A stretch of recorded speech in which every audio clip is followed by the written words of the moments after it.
युगायुगातून एक युगप्रवर्तक जन्माला यावा। ऐका, आमचं नवीन वर्ष 1 जानेवारीला नाहीये, मला तर वाटतं 22 जानेवारीला सुरू होणार आहे। प्रभू रामचंद्र येणार आहे।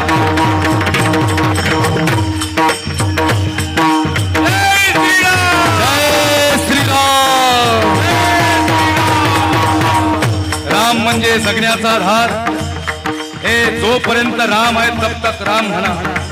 एकदा तुमच्यातला राम निघून गेला ना, मग लोक राम बोलो भाई राम बोलो म्हणायला तयार आहे। राम म्हणला पाहिजे खऱ्या अर्थाने या सृष्टीचा 500 वर्षाचं पारतंत्र्य संपताय आणि अयोध्यात नाही या भारत देशाची दुसरी दिवाळी 22 जानेवारीला आहे। सगळ्या हिंदूंचं एक कर्तव्य आहे, कपाळाला टिळक लावला पाहिजे, घरावर भगवा पाहिजे।